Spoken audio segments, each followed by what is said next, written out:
Morning. Happy Unit 6 live session, everybody. Good to see all of y'all. We're going to talk about two different types of arguments in class today. It's our first class where we're learning something aside from deductive arguments. So we're not going to be using words like valid, invalid, sound, and unsound anymore. We're going to be looking at arguments that are not trying to absolutely guarantee the conclusion. Going to be looking at these arguments that are a little bit more about uncertainty and probability. So I'm psyched for it. I'm very excited that this is going to happen. But let's talk logistics at the start of class, as we always do. Look back a little bit, look at what we have to do for class this week. And I'll pull up the Blackboard course page as always. So the first thing that I wanted to do is mention that you should have your grades for all submitted stuff in this class so far for the first 5 weeks. You should have your Unit 1 DQ graded, your Unit 2 stuff, your Unit 3 stuff. Just this morning, I finished your Unit 4 discussion posts. And last night, I did your test from last week. So you should have a grade over here for that. This is weird. Why is it saying that? Did I try to submit something? Anyway.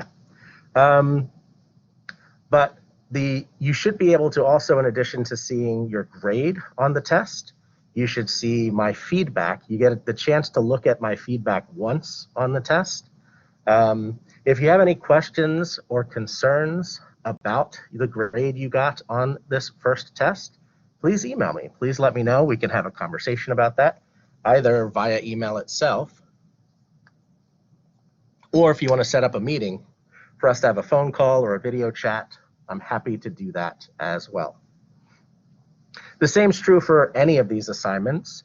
For everything else, whatever feedback I give you, you should be able to see as many times as you want. So feel free to look at all of that.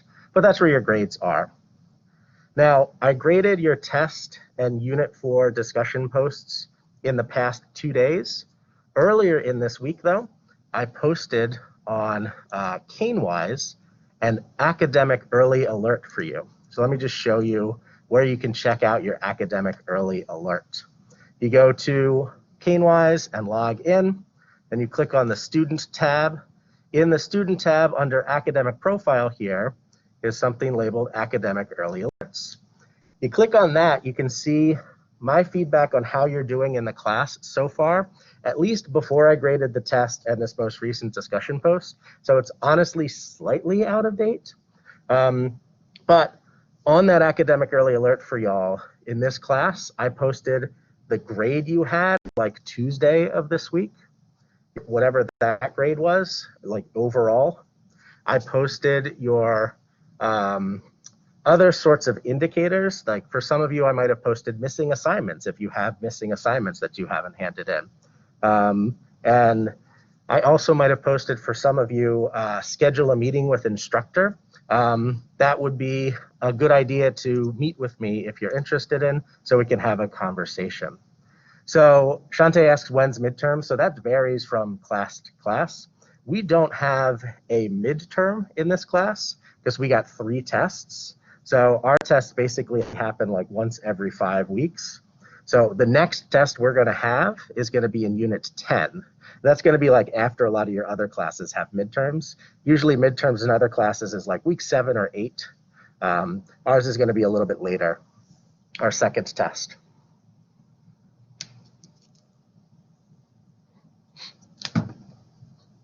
All right, so you not only should be able to see your feedback in this class at the Academic Early Alerts link on CaneWise, you should be able to see that for all your classes at this point, so it's a good thing to check out. And as always with anything, give me a holler. Got any questions or concerns about that? All right, now I want to dive into this week's stuff. I'm going to scroll down. We're talking about inductive arguments in class this week. Also arguments by analogy, which is just a type of inductive argument. We're also going to finish what we started at the end of last week's live session, that idea about dialectical inquiry, having a productive conversation centered around disagreement. And then we'll be diving into these 2 different types of arguments. For the next few weeks, a lot of what we're doing in this class is learning about a bunch of different type of arguments. So this week, inductive arguments, arguments by analogy. Next week, we're going to be learning about causal arguments. We're going to be learning about abductive arguments. The week after that, we'll be learning about arguments from authority. We might even be spending 2 weeks on that. So just learning some popular types of reasoning, popular types of arguments out there, and how we can go about evaluating each and every one of those different types of arguments. You only got 2 required readings for class this week. Makes sense. One's on inductive arguments, and the other is on arguments by analogy. Both are somewhat so there isn't too much reading. There's some optional readings as well. I recommend checking out either of them. If you want stuff ripped from the headline right there, stuff about COVID-19. And let's now talk about the graded stuff for this week. You got 2 graded things for this week. One is a discussion board, the other is a participation activity. You also have an optional extra credit. So technically there are 3 things, but 2 are required, 1 is optional. Going through each of these in turn, there's something a little bit different about this discussion board this week. I write here that it's not a typical discussion board. In my efforts to try to minimize how much work y'all have been doing in this class, I'm only going to ask you to post 1 time in this week's discussion board. Instead of the usual 3 times where you post on 3 separate days and you got a usual Saturday deadline for your first post and replies sometime between Saturday and Wednesday, I'm only going to ask you to post 1 time in this forum. So you do not have to reply to anyone else. You just have to submit your own initial post to this one. And I might not have mentioned this last week, but the reasoning behind this is that I've heard from lots and lots of students, not only in this class, but in my other classes, and about not only my classes, but all their classes, that they just have been given a lot of work. It seems like maybe even more work than average in a typical semester. And so I and a couple other teachers that I know have tried to do our part in scaling back some of the assignments. I scaled back assignments last week. I only gave a test last week. Originally on the schedule, it was designed to be both a test and a discussion board. I might be trying to limit how many assignments I give out on any given week. And this is one way that I'm doing that. All you have to do is post once, and you have to post by Wednesday. So you don't have a Saturday deadline for anything this week. All you got is this Wednesday deadline for this one. And then your participation activity is kind of straightforward. Like other participation activities, it's a worksheet. It's got a bunch of different arguments on it. Instead of being deductive arguments, this time these are inductive arguments. And we'll be learning about these later in class today. You're going to have to evaluate, ultimately, I think 11 total inductive arguments. Ooh, and there's a fun backside that sort of relates to the 2 types of inductive arguments we're learning about in class, this inductive argument and an argument by analogy of an argument for the existence of God. So that's something for you to take a look at. That's the participation activity this week. A reminder how I grade participation activities: completion, not completion basis. If you fully complete it, you get full credit. I don't grade it based off of how well you perform on it. So it's just about practicing in a low stress environment. Just try. That will help you learn. And then the extra credit is on the other type of argument we're learning in class this week.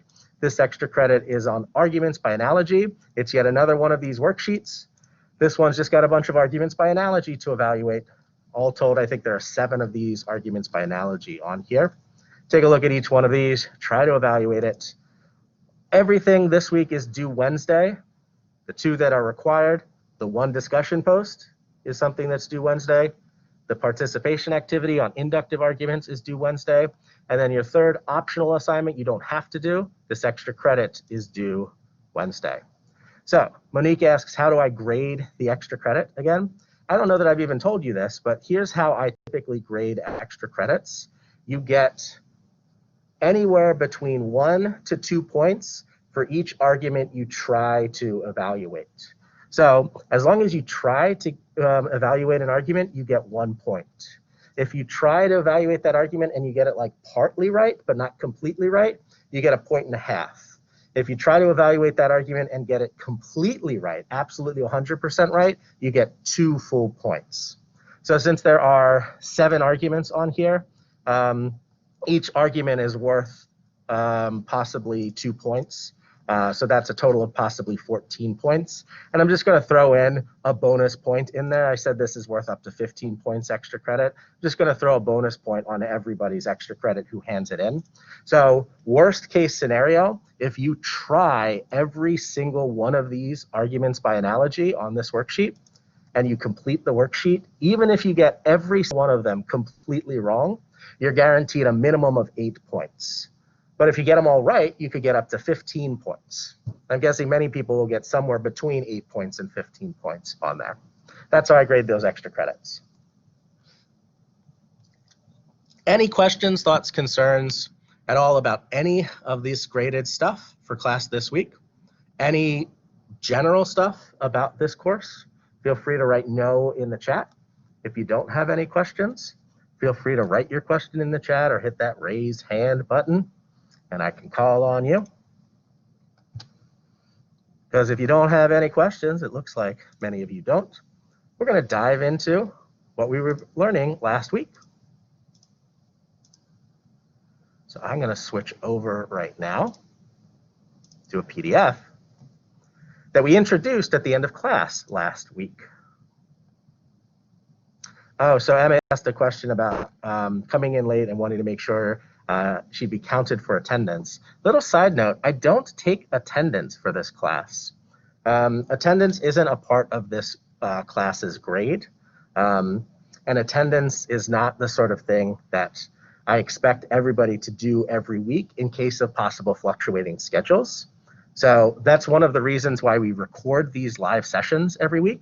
If you can't make it on one given week because you're sick or because you have an emergency or something along any of those lines, you can always watch the recording of these live sessions afterwards to catch up on what you missed. So just a heads up on that, there's no attendance part of this particular class. That also should be the case for all your remote classes as a side point. So this is me possibly getting some of your other professors in trouble. But if any of your other professors are doing something that is equivalent to requiring attendance for a completely remote class, they're doing something wrong. That's a reportable offense. Just a side note.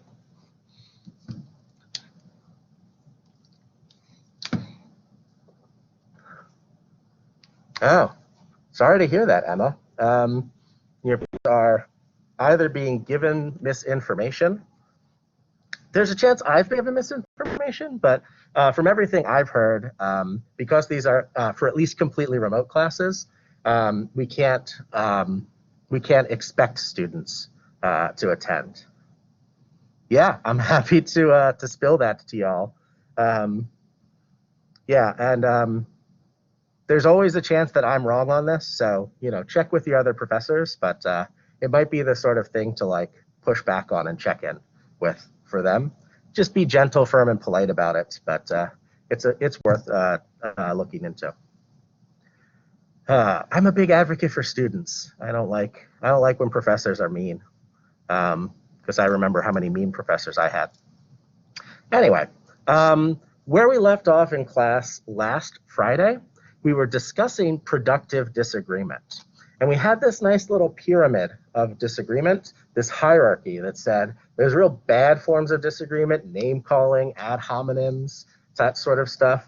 There's sort of like mid-level effective disagreements where you just contradict somebody's conclusion or you provide a counter argument against their conclusion. But the gold standard, the thing we think is really productive for intellectual progress through disagreement, that gold standard is criticism. This first step right here in this conversation, I'm referring down here now, if you can see, right around here next to P1. Or the reading we had referred to this as refutation. I think of criticizing an argument and attempting to refute an argument as the same basic idea. What you do whenever you criticize an argument is one of two things. You look at a premise and criticize the truth of that premise. So notice how this particular worksheet's focused on premise 1 on the left and then premise 2 on the right. That's the sort of thing you could do, is take issue with the truth of one of these premises. If I made this worksheet complete, I would have a slot for all 7 premises. We're not going to do all 7 premises in our activity today. The other thing you could do when criticizing an argument is criticize the argument's support. Do the premises provide enough evidence for the conclusion? Yes or no? And if it's a deductive argument, remember we got that word valid or invalid, but support in general will be something for all arguments. It's truth and support. That's the things we care about. And that should be your opening move if you are a critic of an argument. And what we were discussing in class last time, we were thinking about this debate between a critic and a fan of some particular argument. We're now actually going to model this back and forth dialectic, this conversation between two people where those two people disagree with each other, with the goal of this dialectic to try to inquire, to try to get an understanding about a particular question and get the answer to that question. The question that we're always posing when we form a dialectic is the question, is this argument a good argument? Do these premises provide good enough evidence for this conclusion? And if we ultimately, through this dialectic, wind up answering, yes, this is a good argument, then the power of logic compels us to agree with this conclusion. The power of logic says, this is the conclusion you should totally agree with. On the other hand, if the dialectic process leads us to say there's some flaw with this argument, then what we can conclude is this argument is not good. That doesn't mean that this conclusion is false. Maybe there's another argument that can provide evidence for that particular conclusion, but at least this argument, due to our inquiring, is not a strong enough argument to convince us to believe this conclusion. All right, so let's actually do this now collectively for this particular argument. We're gonna bounce back and forth between the critic and the fan. For starters, just this first premise. So let's read the whole argument first, but we're gonna focus on this first premise. Premise 1, all the members of the critical thinking band are already here. Premise 2, we're all capable of rocking all night. Premise 3, we always ought to do what we are capable of doing. Premise 4, staying awake all night is a great bonding experience for a band. Premise 5, bonding is the most important factor in creating a successful band. Premise 6, staying up all night will give us lots of practice time. Premise 7, it's always in any band's best interest to practice as much as possible. Conclusion, therefore, we should rock all night. All right, so you get the general gist of this argument. We're trying to conclude that all of us should rock all night. Let's take a look at this particular premise. We're going to do this like, I don't know, in terms of like a poll. I'll make this a little bit bigger so we can see it. If I go too big, is it going to be too big? That's a little too big. I'll back it up one. What do you all think about this first premise? I'm going to take this as a poll right now. Let me switch this. Premise 1. Nope, I could do this. I agree. I disagree. I'm not sure. Go ahead and vote in this poll that I just popped up in front of you right now. What do you think? Do you agree with this? Do you not agree with this claim? Are you not sure? All right. Right now we've got 0 votes for I agree, 7 votes for I disagree, 6 votes for I'm not sure. Up to 10 votes for I disagree, and 7 for I'm not sure. Still 0 for I agree. Interesting. All right, so go ahead and start posting in the chat now why it is you disagree or you're not sure about this argument. We're going to choose one of you as the opening move in this back and forth. You could also raise your hand, and I could call on you, and you can unmute yourself and talk. By the way, this class is small enough that you could just unmute yourself and start talking at any point. It might be a little bit like jarring to some of us, but I'm still fine with it. Why don't you like this particular premise? Or why aren't you willing to fully endorse this premise right now? What's your criticism or what's your clarifying question? What would you like to ask the author of this argument? What would you like to critique about this premise?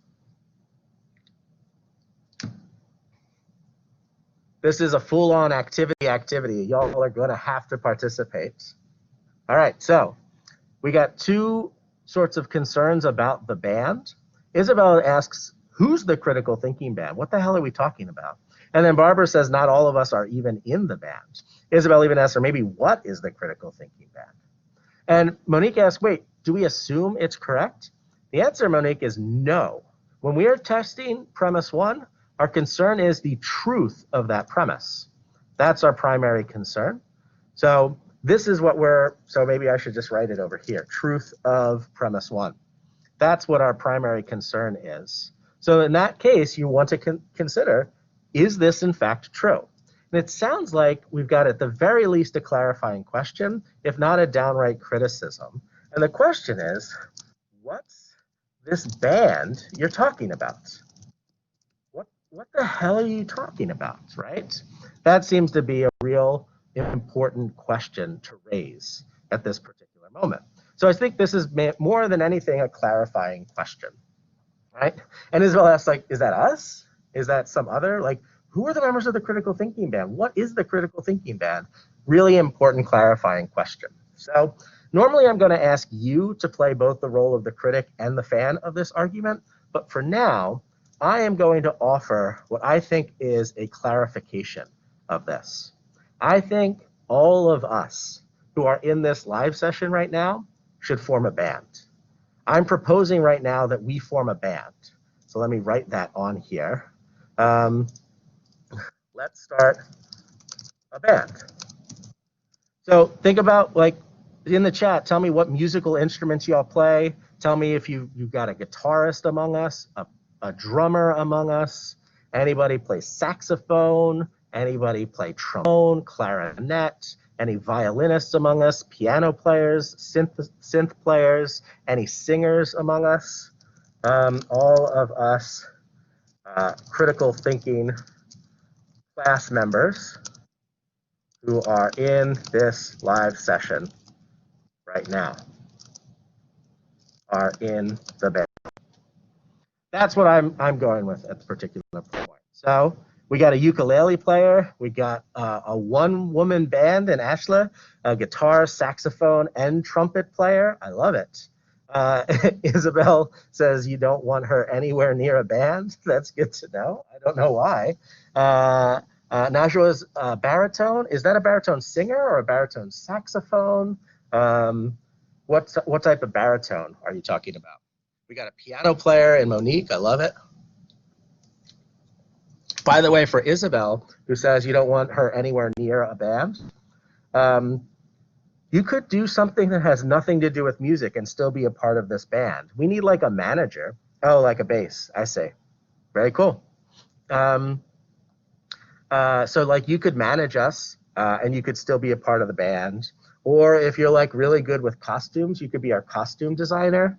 Oh, okay, so Isabel wants to do a manager. We'll make Isabel the manager. Sinead can hand out paper. You're going to be our promotional expert. I love this. You'll be our agent, Sinead. I love it. Helen used to play the clarinet. I would love a bad clarinet player to join our band. I think that could be like a real hook that we have. Yeah, like a camp rock vibe. Yeah, we're going to do a whole School of Rock sort of vibe to this, where it's not about how well we play, it's about our passion. It's about how much we care about rocking. Oh, I love this. Squidward on the clarinets. Helen's going to do costumes and makeup, stuff like that. I love it. Other people who haven't chimed in yet for what their role is, do we have any singers among us? Do we have any drummers among us? I think those might be some key bits. I don't know about singer. Olivia's a singer. Awesome. I don't know about singer. But Wait, who's the singer? We can got a hum. hummer? Who was Yeah. that? I couldn't. Oh, that's Lamar. Nice. All right, Lamar, you're going to be backup vocalist where you do all our hums, our la la las, like that sort of stuff. We got a recorder player and Amanda. I love it. Ashley could do a little drum. I really like Ashley. Are you like the Stevie Wonder of our era, where you just like perform all the musical instruments? And like, have you put out an album where you're the only musician performing all of the music stuff? Or like Prince, I think, did that as well. Yeah, so, well, Ashley's going to be our like Prince of the band. I like that. Very cool. Awesome. So that's what I'm putting forward. So we've got a clarification right now. In particular, the clarification we're focused on is who are the members of this critical thinking band? So by all of the members of this band are here, the real answer to that is us, right? All of us who are in this live session right now. That's it. So now that we've clarified a little bit, let's re-vote. This is going to be the process that we do. We're going to constantly be revising our premise and seeing whether we all now agree or whether any of us disagree or aren't sure.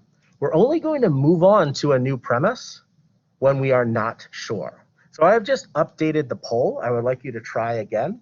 Now that we've revised this premise 1, do you agree with this premise now? Do you disagree with it? Are you still not sure? Maybe you have another clarifying question you'd like to ask. The new revised premise is something along the lines of this.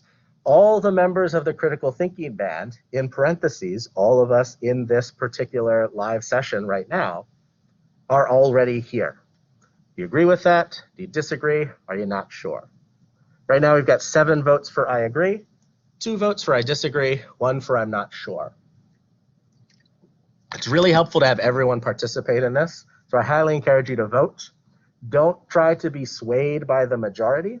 Try to literally just focus on your own thinking on this, focus on your feelings, and try to vote your feelings on this one. We're at 9 for I agree, 3 for I disagree, 1 for I'm not sure.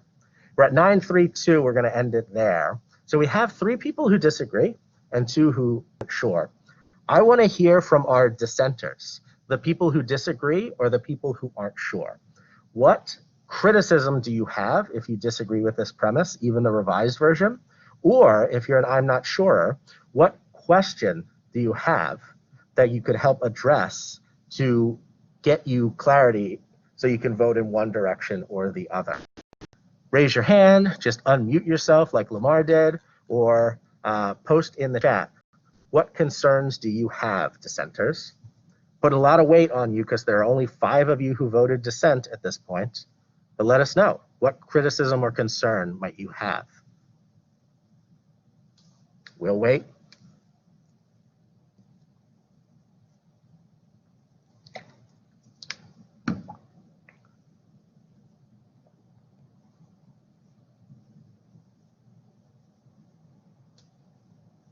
Wow, am I gonna have to be the voice of dissent? Happy to do it. Here's a concern that I might have. Maybe I can actually just write it here. I think that this might be a little bit too limiting, particularly the part that says all of us in this live session right now. What about all the students in this class who aren't in the live session right now? What about students in this class who aren't in the live session right now? Shouldn't they be in the band? So in this particular case, this is, I think, a criticism. One of the ways I posed it as a question, but, oh, whoa, what happened? Did I delete what was up here? Oh, sad. I don't know why that happened. Oh, well. Let's see if I can rewrite it again real quick. Except I don't even remember what I wrote. All of us. Here it is. Boom. Good thing it has a memory. So there's a possible critical reply. Do you see what's going on here? Oh, and Monique asked whether I have another critical thinking class. Not this semester, but there are 30 students in this class, and there are only 22 of us in this live session. So does anybody remember any particular student in this class who's not in this live session right now? You can click on the attendees little thing next to the chat bubble. There's a little like 2-person icon bubble, and see that. All right, so I like that Isabel knows that her counterpart Isabel is not here, right? You recognize your own almost name. So we've got one Isabel who's not here. Only half the Isabels are represented. Anybody remember anyone else in this class who's not here right now? We might actually even write that.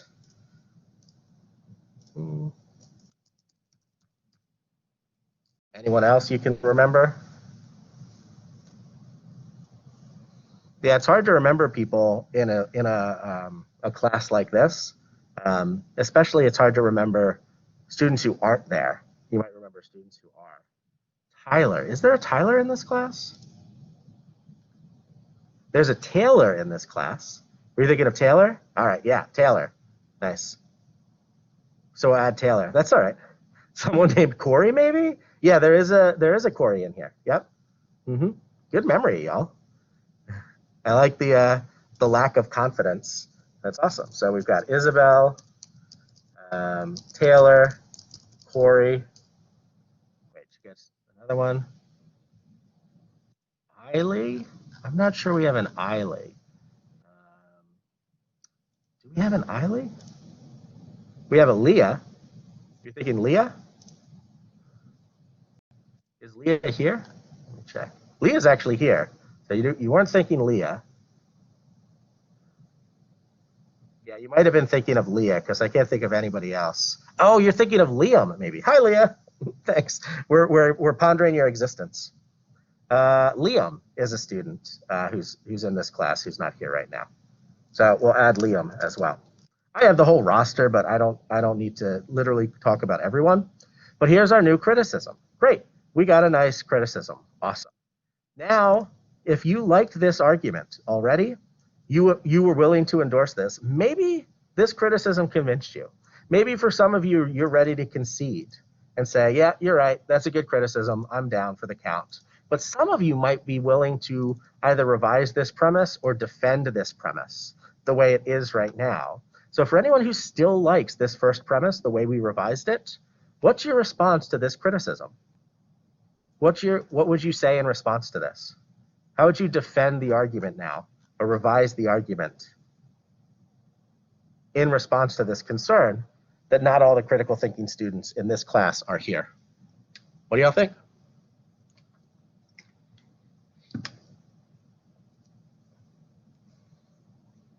I don't know if anyone else has a beard among us, but masks wreak havoc on your beard.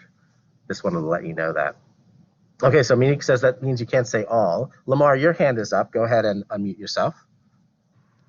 I would say that the way I would criticize it is, I mean, we can still say that all of the critical thinking, like the band in general, is here just because if we could define everyone as everyone that's in class right now, not necessarily the whole class. So now it's like the people who aren't in the live session, we don't have to include in the band.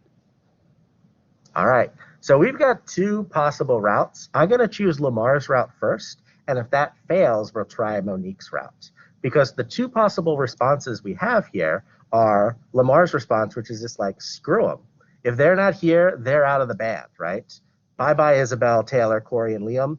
You're not here today. You don't get to be a part of the critical thinking band. The other sort of response that Monique was giving is like, well, maybe we just don't have to say all. Maybe we can, rather than saying all the members of the critical thinking band are here, maybe we can say most of the critical thinking band is here. All right, so those are the two possible responses, but let's try Lamar's first and see if that succeeds. So our new defense here is that, no, we are fine with that.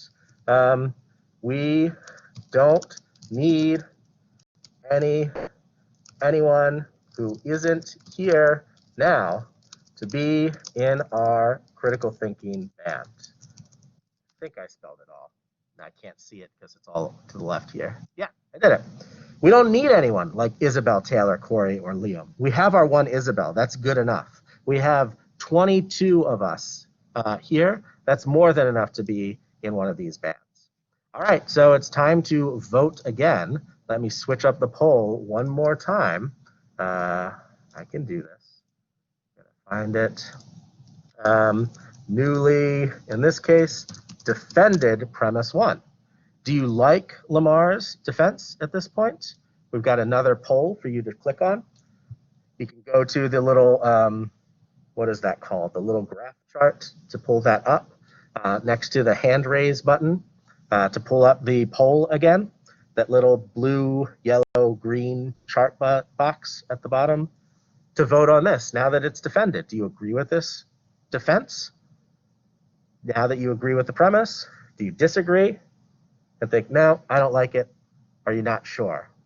A lot of you aren't voting right now. Navigate your way back to the poll. It's one of those bottom four options. Next to the hand raise button should be a little chart box or a circle with the chart in it. Go back down to there. Check it out.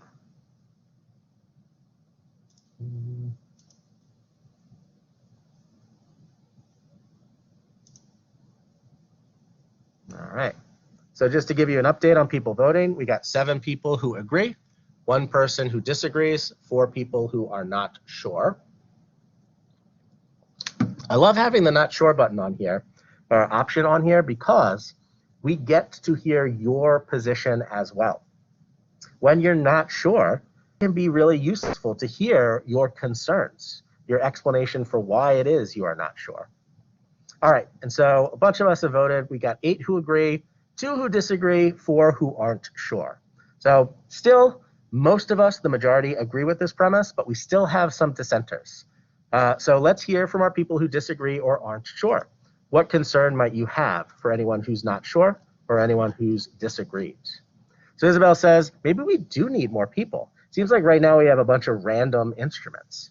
So yeah, this is the sort of concern that we've got sort of maybe a weirdly lopsided band going on here, and maybe we want a little bit more of a traditional element, and adding some of our extra students who aren't in the live session right now might be of value. All right, so in this case, we've got, it seems like at this point, a criticism of the defense, right? They're saying like, well, we actually do need them. We do need them. They'd add balance. So in this particular case, now that we have dealt with this criticism, maybe we can consider Monique's initial fan reply from 2 times ago. And maybe in this case, what we'll do is we will revise the premise the way that Monique seemed to suggest we should, by revising all to most.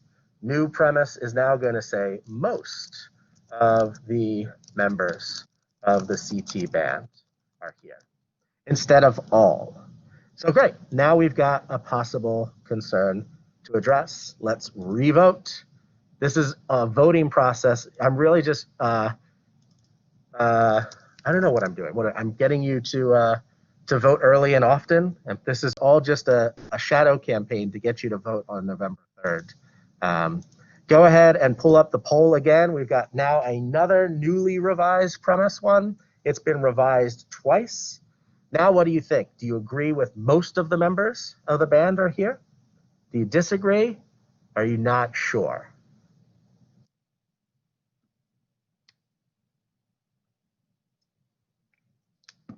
Oh, so Monique asked the difference between some and most in the chat.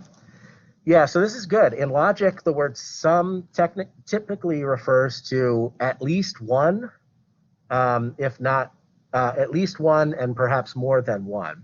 Most has a higher standard than that. It's not just at least one, it's got to be at least half of the things in that category, right? Most means like a majority of, more than half.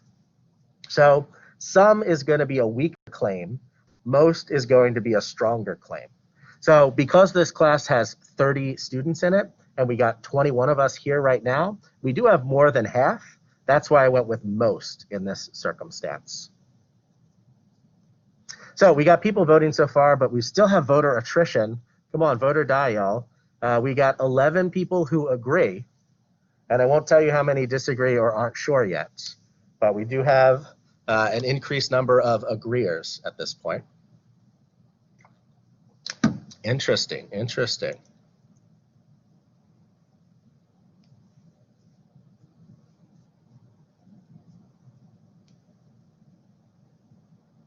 All right, I'm going to end our poll right here. It looks like we've got some people who just don't want to vote.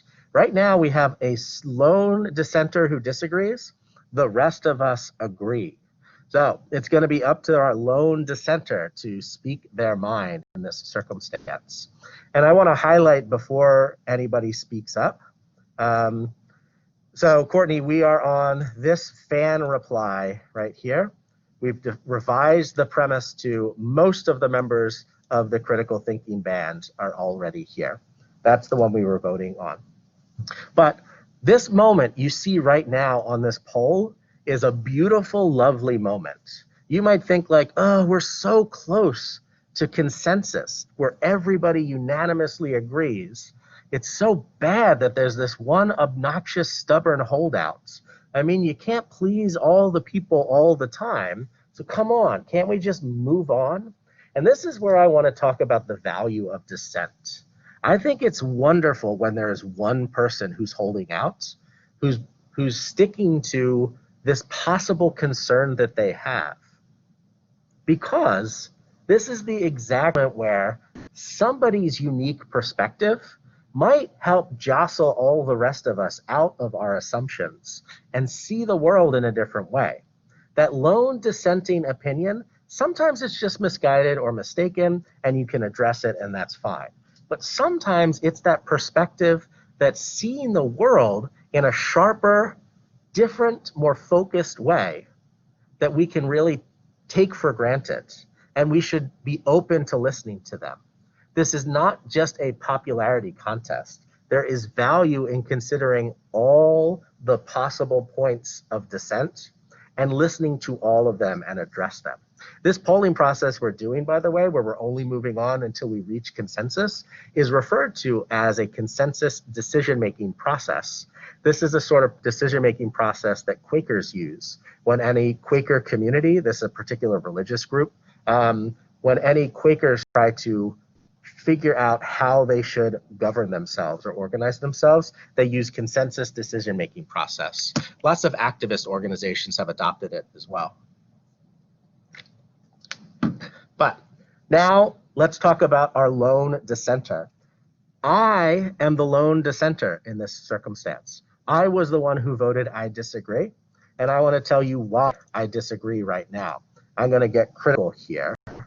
My criticism of this particular version is I don't want to settle for most. I don't like the idea that we don't have all of the members of the critical thinking band. I want all of us to be here because I want us all to bond as a band. Looking forward in the argument, I want us to have that experience of being a well-knit, tight unit. There's no division. There's no like some of us are on the outside, some of us don't feel as involved as others. I think there's real value in having all of us here. So it's fill-in sign time. I'm going to write in here, we need all of us. Most isn't good enough. So, given the concern that I just raised, how might you, and there are a bunch of you, as fans of this argument, at least fans of this premise, reply to my concern that I just raised? What might you say in response to the concern that I just raised? Presumably a bunch of you still think that this premise is good as it is, or maybe you want to offer a revision, or you want to clarify what's going on, or you want to defend it. Maybe some of you were convinced by my criticism and now you want to concede the point. But for anybody who still likes this premise as revised right now, most of the members of the band are here. What's your response to my criticism? Just unmute yourself, write it in the chat. What's your response?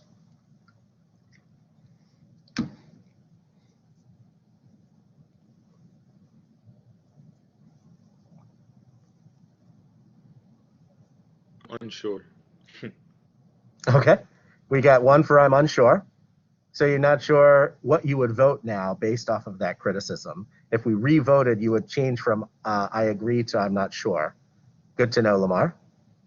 So I at least convince somebody to go on the fence, back from standing in one side.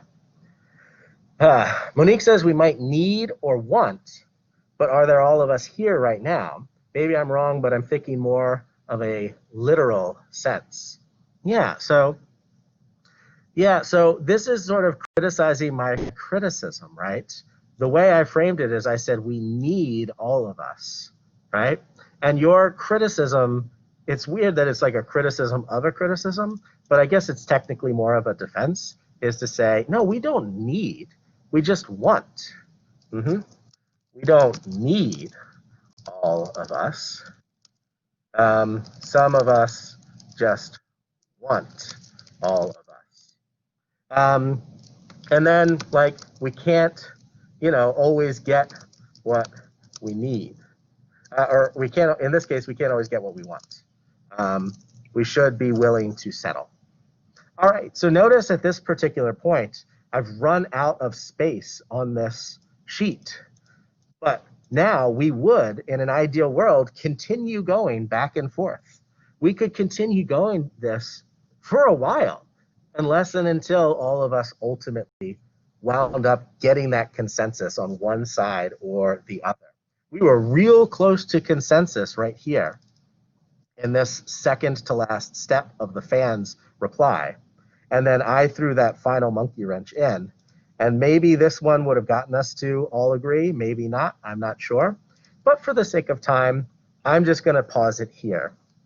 See how this is trying to at least be effective, intellectually productive conversation? I know this is on basically a BS topic. We're talking about like a made-up critical thinking band and whether that band should rock all night. But this is the general process when you're talking about more important stuff. Take any important topic you could be talking about. If you care about learning and growing, this is the speed by which you want to have your conversation. Anytime you're having a conversation with somebody and you disagree with that person, you want to very slowly and clearly ask them what they mean. Let them clarify. Openly listen to what they're saying and then directly respond to what they're saying by offering a criticism. Allow that fan to then directly listen to your criticism and defend in light of that, and then criticize in light of that defense. Everybody is responding to what was said right before. This is the idea of fully listening in this intellectually productive way. There aren't tangents happening. Nobody's suddenly talking about premise 5. You're just focusing on what was said right before. That is the critically productive way to do this. And by the way, you see how damn slow this is? We started class at 9:30. I know we had some logistics at the top, so maybe like we really started this activity around 9:40 or so, maybe 9:45. We've spent, 35 minutes, maybe 40 minutes, just going back and forth on the first premise of this argument. And we didn't even finish that. This is a slow, arduous process, but this is how careful you should be if you want to figure out the quality of an argument. If you want to actually answer the inquiry you're trying to address. Is this a good argument or not? Slow down, listen to each other, only respond to the last thing that was said, focus on one premise at a time, don't move on until things are resolved. That's the process. It's long, it's painful, it's slow, but that is growth. I sometimes in my classes, I have a little mantra, and that mantra is to love the struggle. I did a little gesture with that. I had a little heart for love, and then I sort of like rubbed my temples for struggle. Anytime you are learning, there's some sort of mental pain that comes along with it. It's sort of mental struggle. It can feel like, oh, I don't get it yet. This is confusing.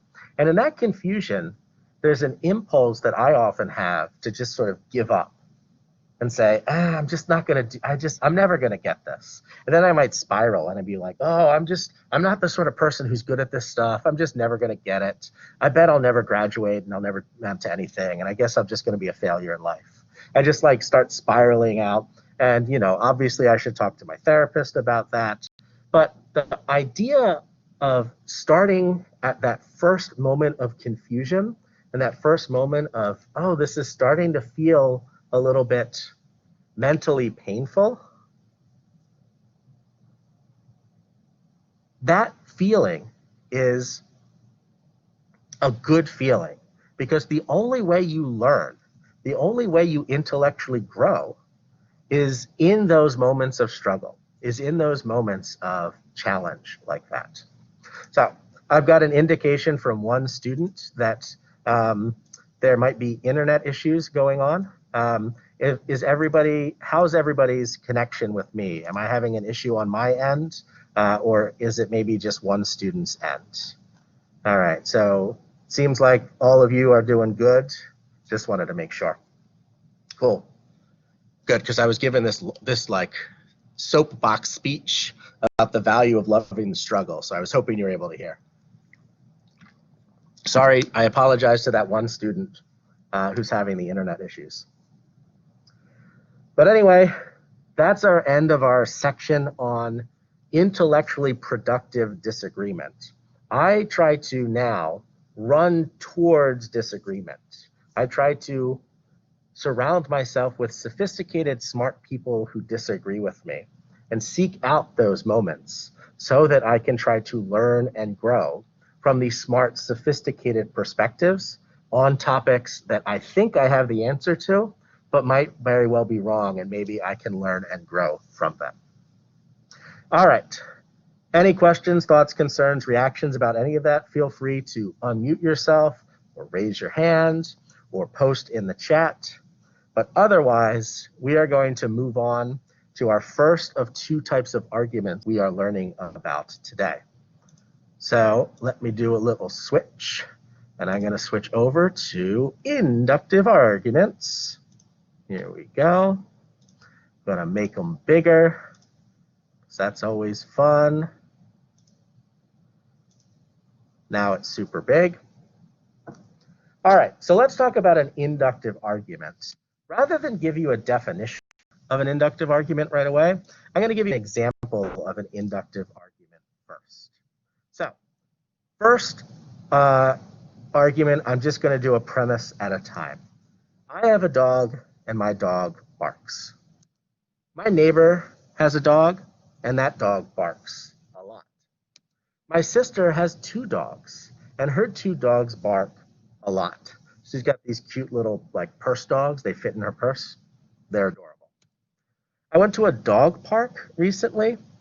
I don't know if any of y'all have been at a dog park. Feel free to let us know in the chat. A dog park is that sort of place where it's in like a regular old park, but like a small part of the park is like got a fence around it, and you can unleash your dog, and all the other dog owners can unleash their dogs, and all the dogs can like play with each other.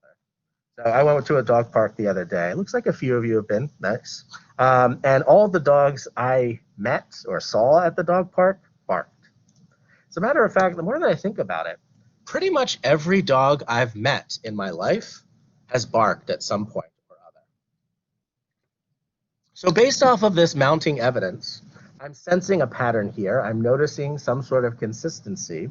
I'm going to conclude most dogs probably bark. Not an overwhelmingly terrible or surprising conclusion, but that's the conclusion of an inductive argument.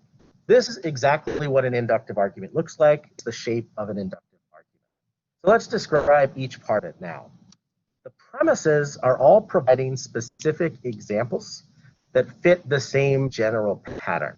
The pattern in this particular case is pretty obvious. It's about dogs barking. But the idea of these as examples is that these are based on my own experiences. These are direct observations I have. This is confirmed evidence I have at my disposal. I have seen my dog bark. I have seen my neighbor's dog bark. All the dogs listed in these premises are dogs I've interacted with and seen bark at some point or other. The conclusion, on the other hand, is a generalization that goes beyond examples about the pattern that I've started to notice. And that generalization is that this pattern almost always is true, or is highly likely to always or almost always be true. So, two things about this conclusion. One, it goes beyond my experience. When I say most dogs, I'm not just talking about most dogs I have interacted with. I'm talking about most dogs, period, on the planet right now, on Earth. The dogs that are hanging out in Australia, I've never met them because I've never been to Australia. I'm saying most of those dogs probably bark. The dogs that haven't even been born yet, but will be born in 2021, I'm guessing most of those dogs will bark. This is a conclusion that is far beyond the evidence I have. It's more expansive. It's a generalization of that sort. Second thing I want to notice is that this pattern is a probable pattern. I say most dogs probably bark. This pattern almost always holds. I don't say it's got to be 100%. I'm not saying it as a guarantee, because this is not a deductive argument.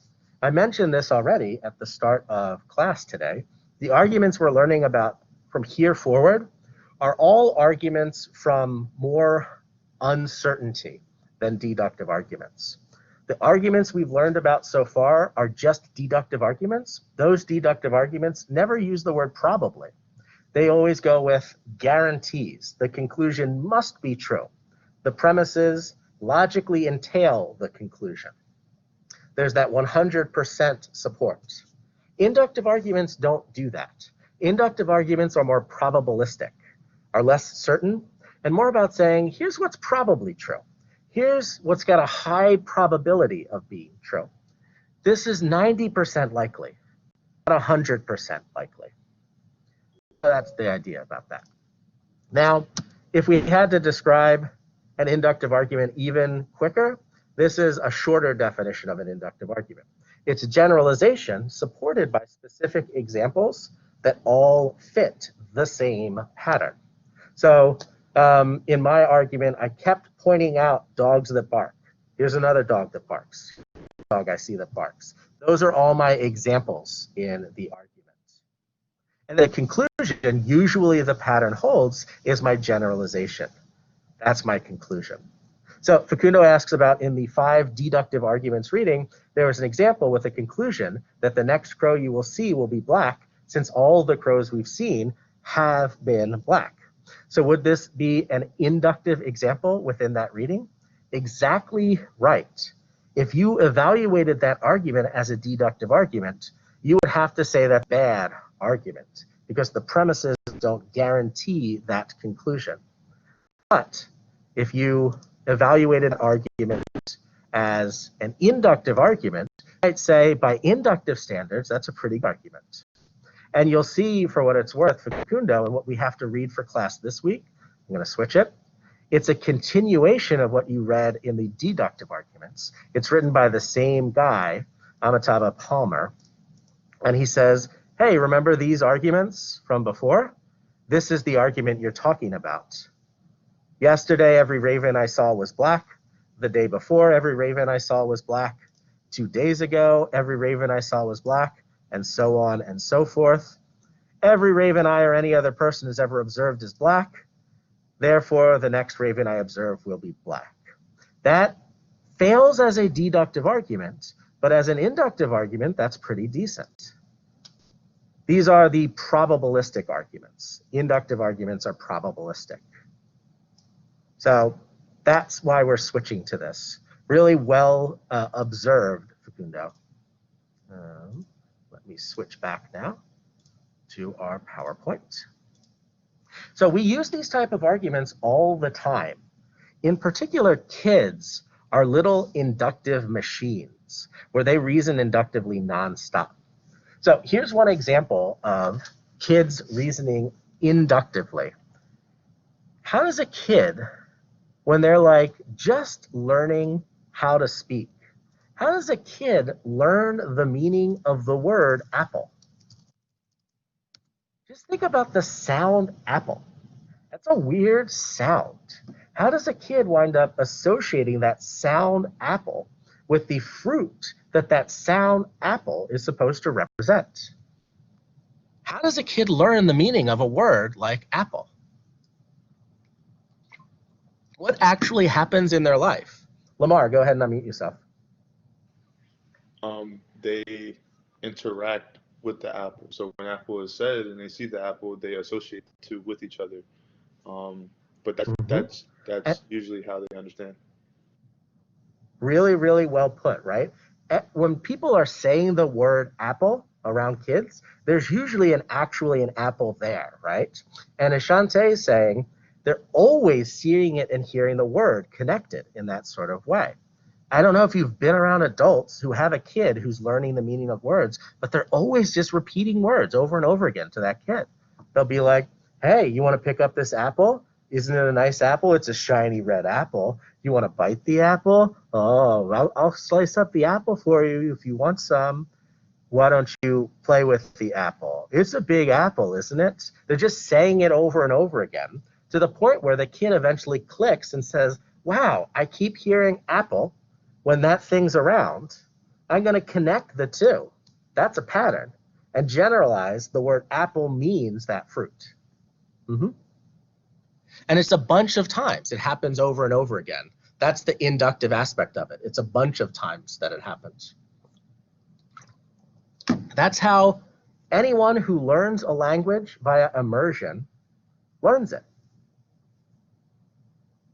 So that's one way. So Olivia says that her little brother heard the word osteoporosis in a commercial one time, and now he can't stop saying it. I love it. That's a great word. How old's your little brother, Olivia? Or how old was he when he heard that word? 8. I love it. Yeah, that's a fantastic word. I'm not even sure I could have said that when I was 8. That's impressive. That'll be a great story if one day he becomes a bone doctor. Because of that word, he just sort of got fascinated, and he wound up studying bones for a living. All right, so let's talk about other examples of this right now. Amanda, I have you a question. What's one of your favorite types of food? You can either unmute yourself and tell us, or you can just write it in the chat. Amanda, what's the type of food you really like? Let's give us one example. Doesn't have to be your absolute favorite, just some food you really like.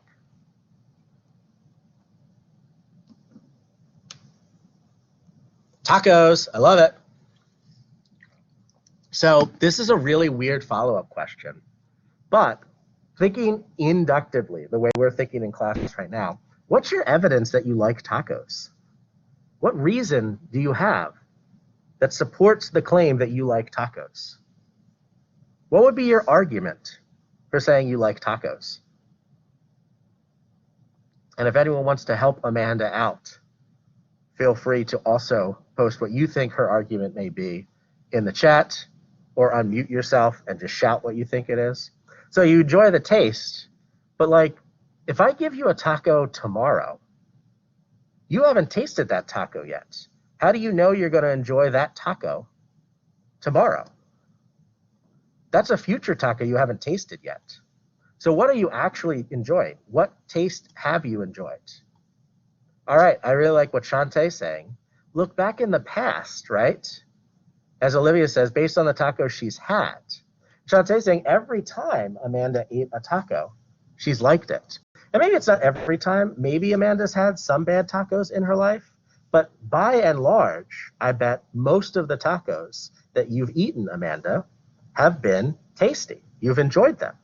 And by the way, Amanda, if you had to estimate, how many tacos do you think you've eaten in your life? I'm trying to think if I had to estimate. I bet it's certainly in the hundreds for me. I feel like I've eaten a bunch of tacos in my life. How many tacos do you think you've eaten in your life, Amanda? Give us a ballpark figure.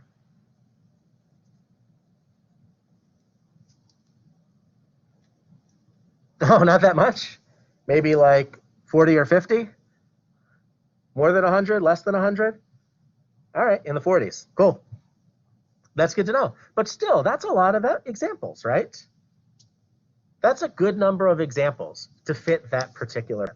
And this is how we know our likes and our dislikes, right? You try something once and you're not sure whether you like it or dislike it. Maybe you try it again, and you keep trying it. And at a certain point, you're like, ooh, I really like this. So you keep trying it more and more and more. And the way you figure out you like something, which is just a generalization, right? You're saying most tacos are tacos that I like. That's supported by the specific examples in your past. Your general preferences are based on inductive reasoning. All right, here's a really dumb thing I'm going to do right now. I'm going to switch over so you can see my screen. Where is that? Share my camera. So I'm about to drop this pen right here. See if I can move out so you can see it. What do you think will happen when I let go of this pen? Predict what you think is going to happen when I drop this pen, y'all. Let me switch to the chat so I can see you. A bunch of y'all are saying it's going to fall. Fascinating prediction. Let's see if you're right. Hey, you're right. Lamar, did it make a lot of noise? It made a little noise. It's falling on my computer. 3 times in a row, y'all got it. Nice. How are you all able to predict that? What's your evidence that something like that was going to happen? Isn't it just an inductive argument? Right? You've seen people drop stuff all the time in your life. And pretty much every time they let go of something, it fell down to the ground, right? Really nice way of putting it, Amanda. Every time a pen was dropped in the past, it fell. And as Isabel and Olivia says, you all know about gravity. You know what the law of gravity is? A generalization. The law of gravity is what goes up must come down, right? That law is a generalization. All laws of science are generalizations. The entire enterprise of science is based on the foundation of inductive reasoning. Scientific experiments are doing the same thing over and over and over again to notice patterns, and then generalizing, coming up with scientific laws based off of the patterns that we observe in the world. The law of gravity is just one of the examples. Excellent, well explained. All right, now it's time for us to evaluate inductive arguments, because not every inductive argument is a good argument. First thing I think of when I think about a generalization, I think about stereotypes. And I think of stereotypes as misleading, false generalizations. And there are bad inductive arguments for generalizations like that. So we want to think about the difference between a good inductive argument and a bad inductive argument. This is the same way we evaluate any sort of argument. We always want to check 2 things. Let's remind ourselves, right in the chat, shout it out if you unmute yourself. What are the 2 things we always check whenever we evaluate any old argument? We check blank and blank, our 2 tests, our blank test and our blank test. I love it. Truth and support. Shantae and Isabel, crushing it. These are the things we care about, right? Truth and support. So that's what we do for inductive arguments as well. We want to check the truth and check whether each premise is true. It doesn't matter in this particular case about inductive arguments versus deductive arguments on the truth test. There's no any one specific thing to do differently for the truth. Just make sure people aren't lying to you. By the way, a little quick thing. This argument has mostly false premises. Sorry I misled you before, but I don't have a dog. So I don't have a dog that barks. As far as I know, my neighbors don't have a dog either, and my sister doesn't have 2 dogs. She used to have 2 cats. Now she doesn't have any pets. I did not go to a dog park recently. I'm still kind of like COVID scared. So I wouldn't want like my dog interacting with any other dogs, even if I had a dog, which I don't. This fifth premise is true, but anyway, just letting you know I lied to you. Sorry about that. I'll let you know though. Yeah, sorry I betrayed you, Helen. I'm gonna write an apology email to each and every one of you, just to let you know that I let you down. I'm sorry. I'll try to be here for you, but I can understand if you don't put trust in me in the future. All right, but on the support side of things, we've got a more specific type of argument now. Deductive arguments can be like any and all types. Oh, wow. Onel showed up, and I instantly betrayed Onel. Sorry about that. You maybe didn't even hear my initial lie. You just heard me fessing up to the lie. But an inductive argument always has the same basic structure. So we can ask a more specific set of questions when evaluating the support of inductive arguments. Do these examples and the premises count as enough evidence to support the generalization in our conclusion? Are these examples enough evidence to make our generalization not a guarantee, but likely, highly probable to be true? And here we can ask two more specific questions to get to the question about whether the examples are enough evidence. One thing you want to ask is, how many examples do you have? And in general, the more examples you have, the more confident you can feel in generalizing about those examples. So I'm going to bring up a term in statistics now. Any statistics students right now? Anyone taking a statistics class or have taken a statistics class in the past? Let us know in the chat. This is an idea in statistics called your sample size. It's the number of examples you have in a particular study. Look at all these stats, people. I love it. Nice. The number of examples you have in a particular study relative to the overall population those examples represent. So like, if you're trying to figure out what Americans think on a particular topic, you don't literally ask all 350 million Americans. Instead, what you might do is ask like 3,000 or 4,000 Americans, and that's gonna be your sample of the population. Those are gonna be the representatives of the overall population. To do a little bit more basic of an example, yeah, sorry, this is not a statistics class, so don't freak out, Monique, but we are referencing the ideas in some stats class, but we're not gonna do any math, so don't worry about that.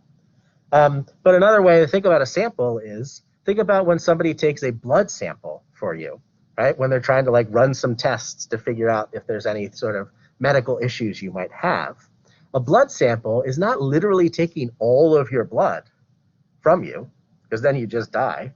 A blood sample is taking just a portion of your blood, just a little bit of your blood. And that's a sample. So it's a smaller subset of the overall population. So let's try to figure out the sample size for this dog barking argument we've been using. Remember, we don't care about the fact that these are lies now. That's the truth test. On the support side, we just ask, how many examples do we have? And what do you think? How many examples are there? How many dogs barking are listed in this argument? Premise 1, 2, 3, 4, and 5. Add up all the dogs there and just estimate, right? Because you can count for P1, P2, and P3. But P4, I don't know how many dogs I would meet at a dog park. Like, I don't know, 30 or 40 dogs. And then premise 5, nearly every dog I've met. I don't know, I'm a middle-aged guy. How many dogs do you think I've met in my 41 years on Earth? Do you think I've met hundreds of dogs? Just trying to take a guess in the chat. Do you think I've met thousands of dogs?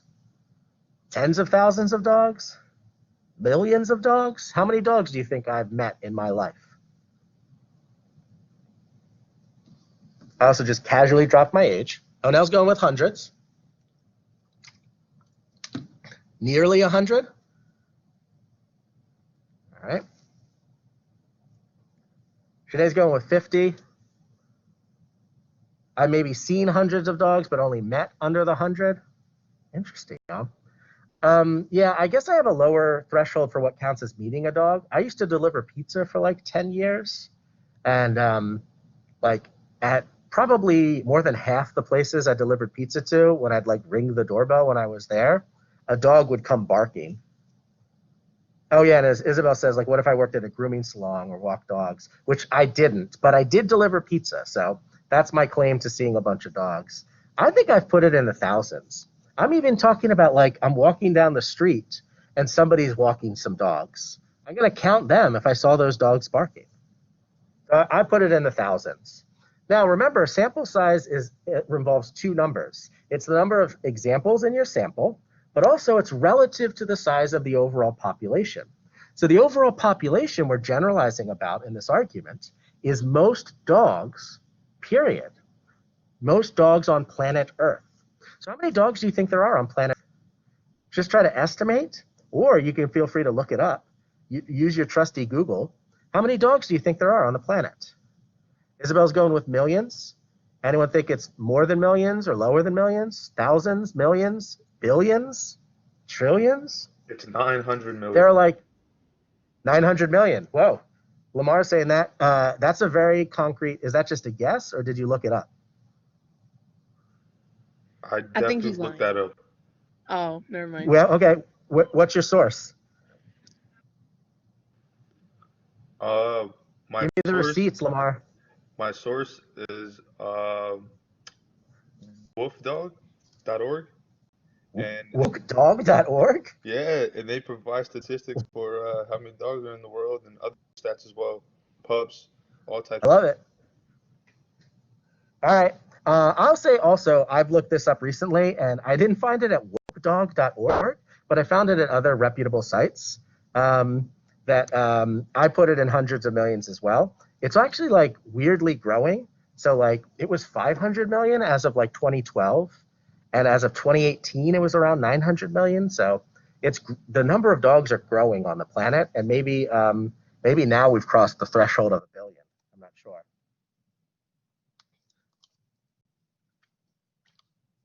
But here we go. Now this is our sample size. Thousands of observations in our sample relative to hundreds of millions. Facundo is starting a disagreement topic in the chat. Feel free to engage if you want, but I won't be talking about whether dogs are better than cats or vice versa. I'm more of a can't we all get along type of guy. I like dogs and cats.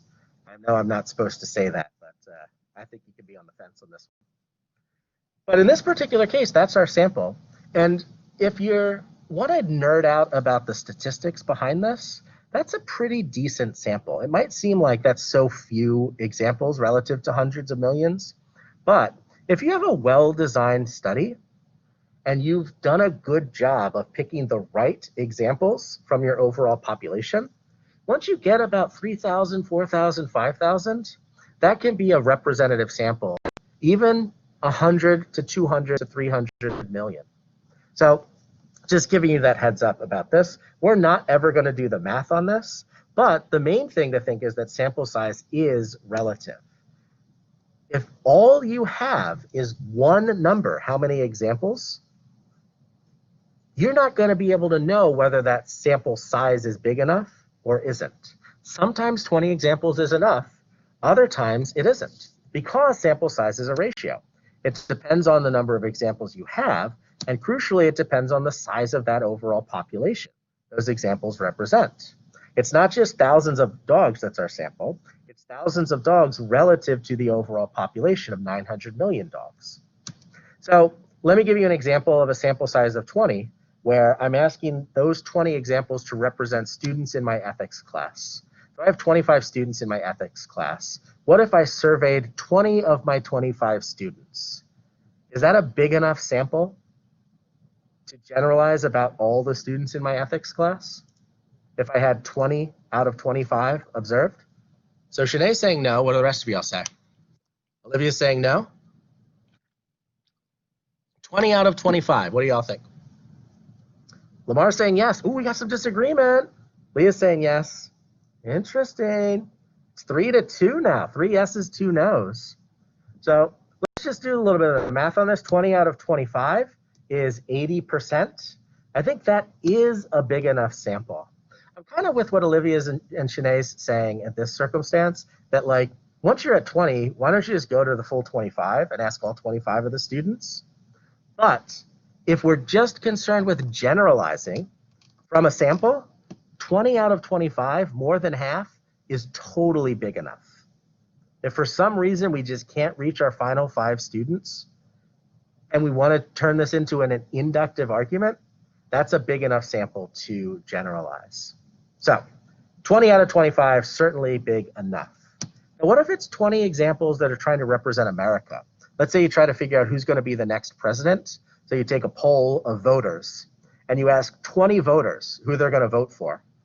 Is that a big enough sample to represent all Americans? America is like 300 million, maybe 350 million people. All right, we got a bunch of no's in this one. Yeah, I think this one, 20 out of 300 million, is too small. I think we got too small a sample in this circumstance. All right, so that's one big important factor to consider about sample size. Now, in addition to how many examples you have, you also want to make sure the examples are representative. And this is a trickier notion because it's not just about figuring out a number. This is about figuring out whether the examples accurately represent the population. They reflect the diversity that exists in the population or lack of diversity in the population. They're a good representative subset. It's not some weird outlier subset. So when we're asking a question like this, we don't want what people refer to as biased samples or unrepresentative samples.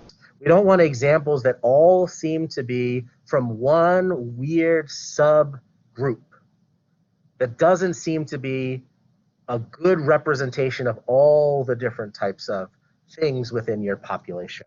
What generally we try to do, and what scientists try to do, is select randomly from your overall population. And if you get a big enough sample and you've sampled randomly, you'll probably have a good reflection of the diversity of the overall population. Let me give you some examples of biased samples right now. Let's say we're doing that same thing I just mentioned, trying to figure out who's going to win this election that's coming up in November, whether it's going to be Trump or Biden. And let's say you only poll Jewish senior citizen women who live on Long Island. You might, in fact, get a pretty decent sample size. You might be able to get thousands upon thousands of Jewish senior citizen women who live in Long Island to participate in your poll. But that's going to be a biased sample. Why is that a biased sample when you're trying to figure out who's going to win the next presidential election in the United States? Why is this particular poll biased? What in particular is biased about it?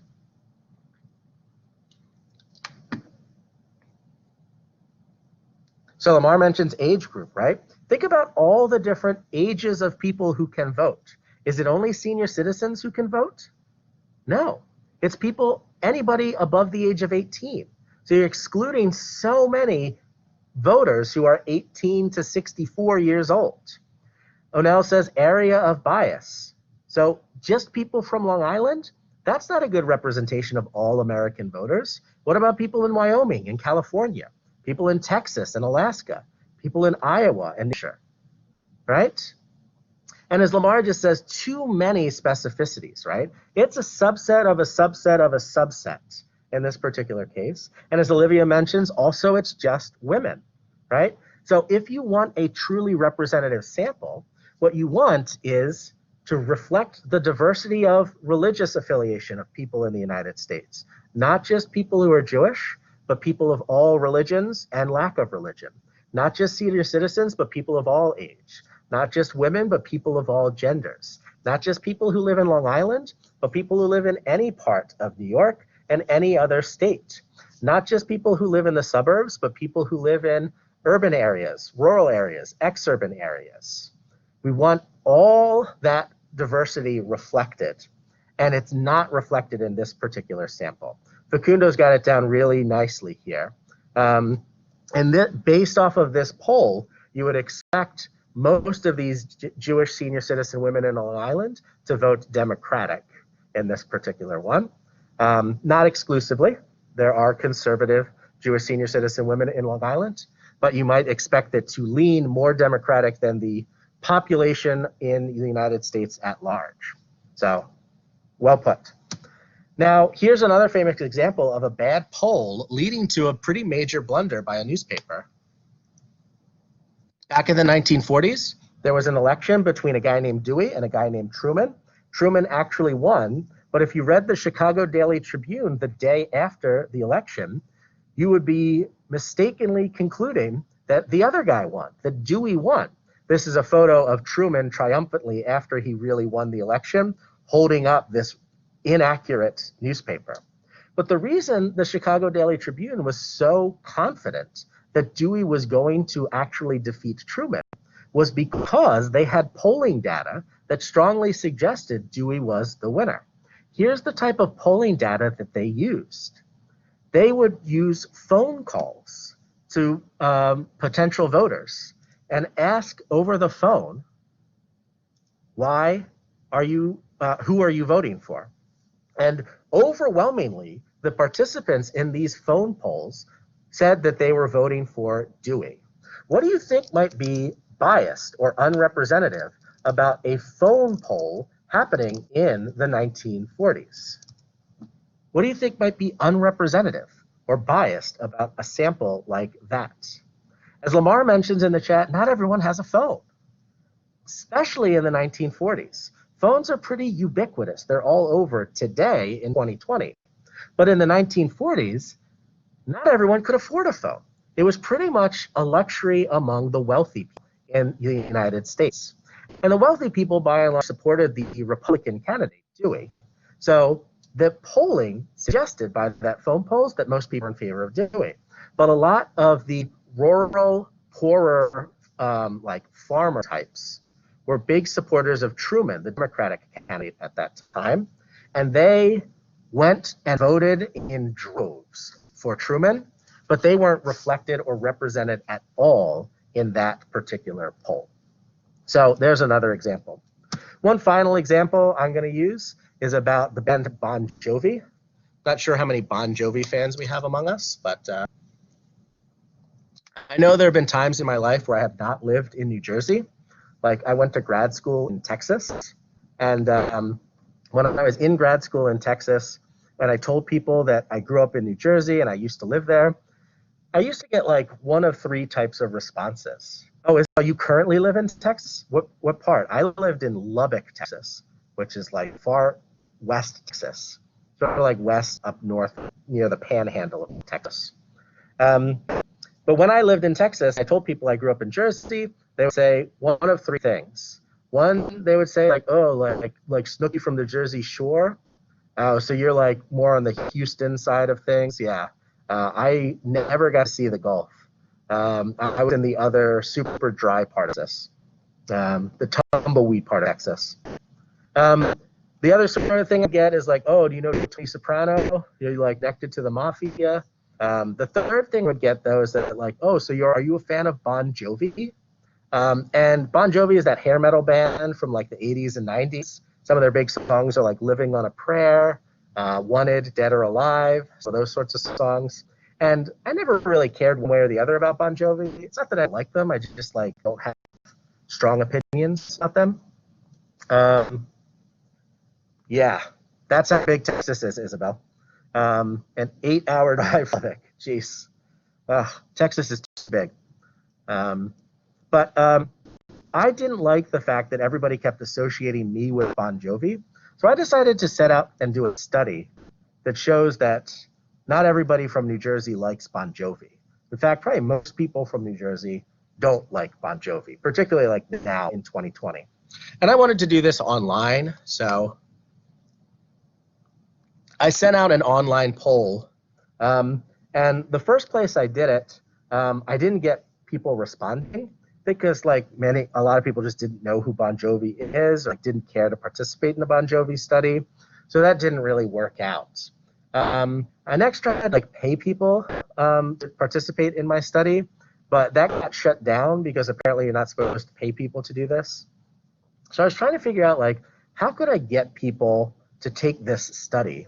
And I figured like, oh, well, the sort of people who might be interested in taking a Bon Jovi study might be Bon Jovi fans. So I found a subreddit that's just called New Jersey Bon Jovi lovers. This is a subreddit that exists. It's just about people from New Jersey who are really into the band Bon Jovi. And in that subreddit, I posted my poll and I said, hey, if anybody from New Jersey here would like to take a quick poll about Bon Jovi, please feel free to take this. And they did. And I got like 10,000 people to participate in that online poll. It was a very simple poll. It just asked them whether they liked Bon Jovi or not. And of the 10,000 people who participated in that online poll, 9,982 of them said that they like Bon Jovi. So I was actually disheartened to find out that the hypothesis was that most people from New Jersey don't like Bon Jovi, but my poll, my study showed the opposite. Looks like the vast majority of people from New Jersey do like Bon Jovi. So I just gave an argument. I gave you an inductive argument. I think it's a clearly bad inductive argument. What was so biased about my sample? What was so unrepresentative about it? Why was this a bad inductive argument? What was bad about it, y'all?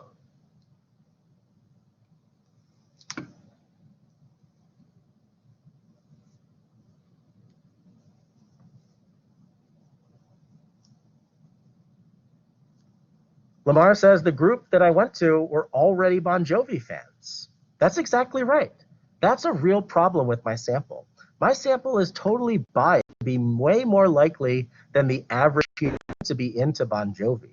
I went into a subreddit dedicated to Bon Jovi, where the only sorts of people who even visit that website would be Bon Jovi fans or highly likely to be Bon Jovi fans, and asked them to participate in that study. That is a very biased subset of the American population, or the New Jersey population. If I really wanted to figure out what people from New Jersey in general think, I should talk to all sorts of people from New Jersey, not just people who go to a subreddit called New Jersey Loves Bon Jovi. All right. Yeah, as Facundo says, that's like taking a poll in a classroom and asking if the participants, whether they're students, right? Of course they're going to be students, but you can't generalize from that all people or most people in society are students, right? That's a really good way of putting it. Yeah, it would be like me asking in this particular class, how many people have heard of Kane University? And we would get a pretty high hit rate for how many people have heard of Kane University in this particular class, because we're all affiliated with Kane. But do you think most people in the country have heard of Kane University?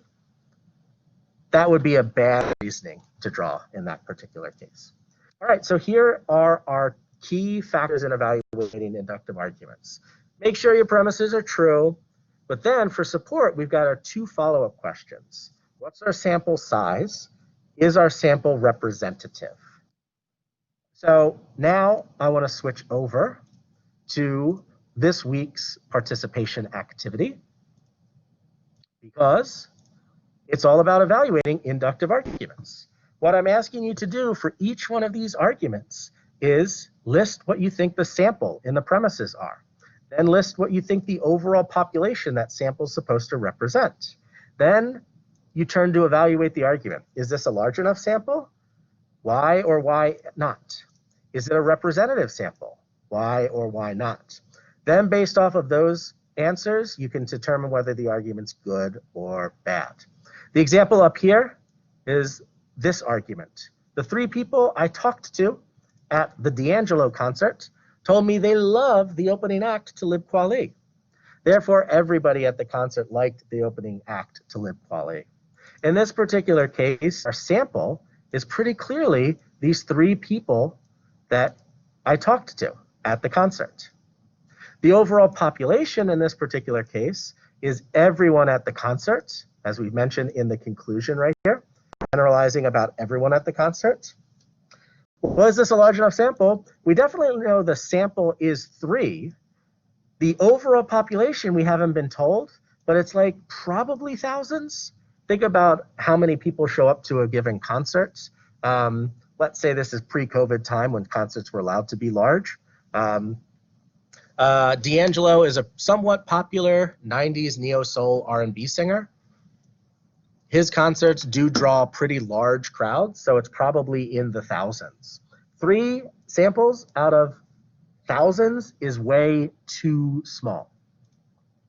And when you've got a sample that's as small as this, it's actually hard to answer the question of whether that sample's representative. In order for you to answer the representative question, you kind of need a big enough sample to get off the ground to see whether there's bias or not. So for this particular one, I wrote an explanation. It's hard to say, there's so few examples, but I didn't circle yes or no. The real problem in this argument is that the sample is too small, so we don't really need to answer the representative question.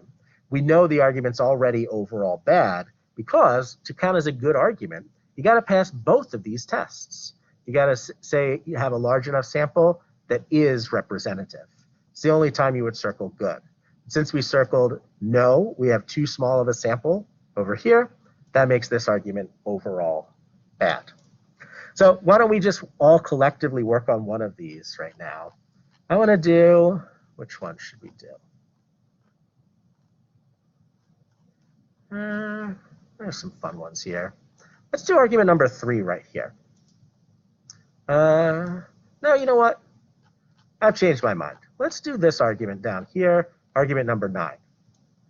90% of the people living in Los Angeles, San Francisco, New York City, San Diego, Austin, and Seattle support gay marriage. It follows that 90% of Americans support gay marriage.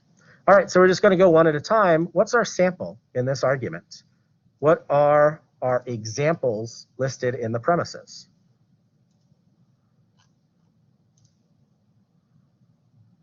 What's our sample, y'all? 90% of LA, Helen says, and it's not just LA, right? I think it's all of those cities, right? Excellent, Shanae. So it's all the people in those 6 cities that are listed in our premises right here. LA, San Fran, New York City, San Diego, Austin, Seattle. So that's it. That's okay, Helen. Yeah, you just started. Nice. Yeah, and as Facundo mentions, like that's gonna be like millions of people, right? Because like Los Angeles alone, I think has like 4 million people. I think New York has like 8 million people. Isn't that right? Like, and right, as Facundo says, there's like somewhere between 300 and 350 million in the United States. But that's what our overall population is, right? Because we're saying 90% of Americans right here, well, I covered it up so you can't see it. So our overall population is all people in America. And that's like 300-ish million, somewhere around 300 million. And the people in these cities, I looked it up. You can do the math if you want later. It's somewhere around 20 million people in those cities combined. So what do y'all think? Is this a large enough sample? 20 million out of 300 million?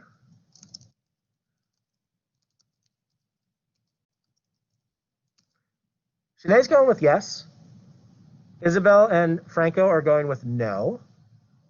Facundo says it isn't a good representation. Notice that's a separate question. Now we're just asking whether it's large enough, not whether it's representative. So what do y'all think? We got some votes for no and some votes for yes.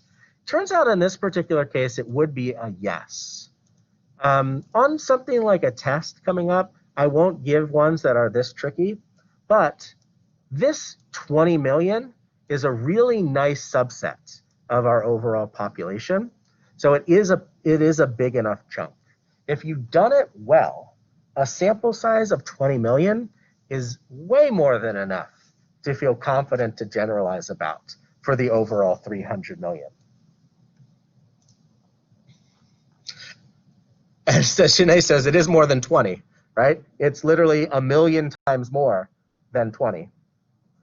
But this is where we're going to jump off the math train, but if you wanted to get into nerdy statistics, there are mathematical formulas you can use to figure out whether a particular sample relative to a size of an overall population is a big enough sample to generalize about.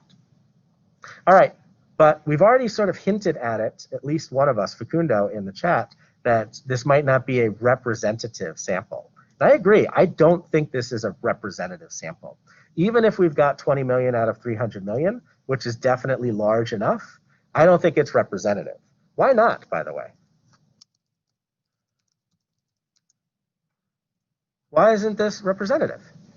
So Facundo says these particular cities are less conservative, right? These are large, mostly liberal cities. And in liberal cities like this, you're going to likely find more people who are advocates for LGBTQ rights than you would in other parts of the United States. Yeah, in large urban populations, in large cities, I'm just going to copy this, right? Only large cities are represented here.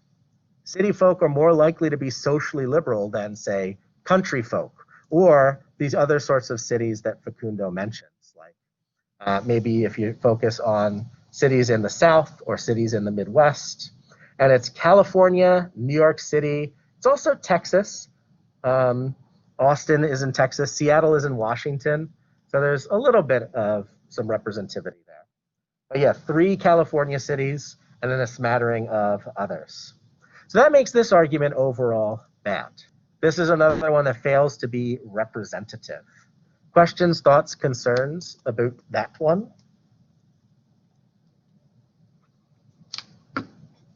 Sinead, you want us to do one more? All right. I mean, this is your participation activity, so the more we do collectively, the easier your participation activity is going to be. So why not? Let's see. This is a good fictional one because we're assuming that sports is happening. Most friends of Kane's starting quarterback are going to the Kane-Montclair State football game tonight. So most Kane students are going to the football game tonight. So this is one where we have not been told the sample, the exact number, but it's this here, friends of Kane's starting quarterback. How many friends do you think, just estimating, how many friends do you think the starting quarterback here at Kane has?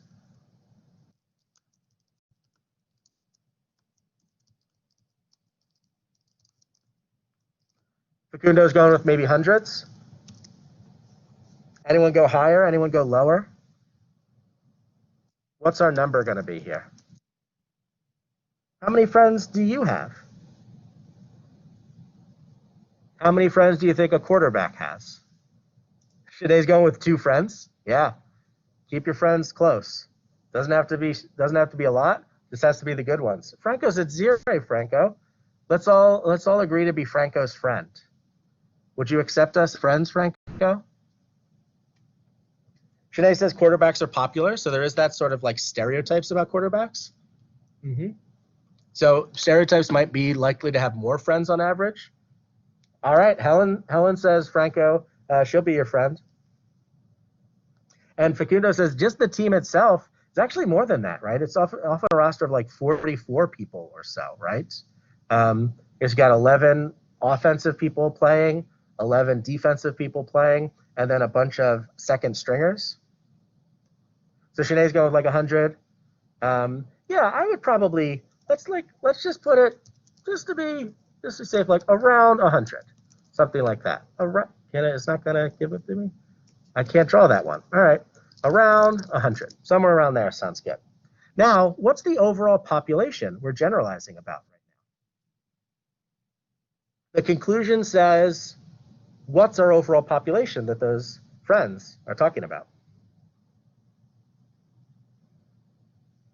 So yeah, you're giving me a number now, Facundo. Just give me the actual type of, yes. So Sinead and Isabel says, everyone at Kane, and this would be all Kane students. I don't know why I capitalized that. And as Facundo already estimated. We're in the thousands, right? Does anyone know how many students go to Kane? What the number is? Is it 5K? Oh, it's a question mark. I know the answer. It's more than 5K.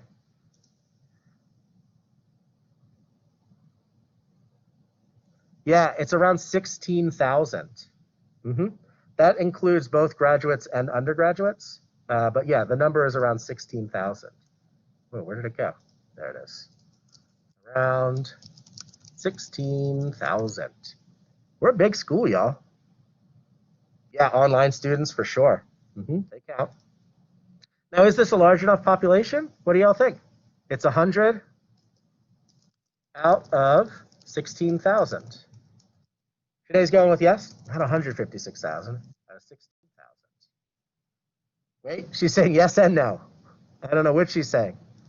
Is that big enough? Is that not big enough? What do y'all think? We got some no's. Yeah. Yeah. I would refer to this as maybe it's iffy, right? I would, if somebody gave me a study and that was their sample, I'd be like, okay, that's decent, but I want to see more. So I'm not going to circle yes or no. I'm going to do in the middle here for that one. Now, is this a representative sample? The friends of the starting quarterback, is that a good representation of all Kane students? I got a bunch of no's on this one. I think it's very clearly not representative. Why not? Why aren't the friends of the QB representative of all Kane students?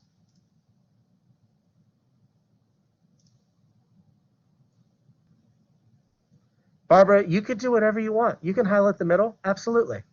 Remember, I don't grade these on perfection. I grade these on you completing them. So make sure you write something for every column. Make sure you pick something, yes, no, or the middle thing for each thing. But other than that, you're free to do what you want. The tests are going to be way more like cut and dry. It's going to be clearly too small if I give you an inductive argument to evaluate, or clearly big enough. So as Shantae says, not everyone at Kane is his friends, right? And why is that relevant in terms of representativity? Think about what it would mean to be a friend of the starting quarterback versus just a Kane student in general. What might be some way in which that starting quarterback's friends aren't representative of Kane students in general?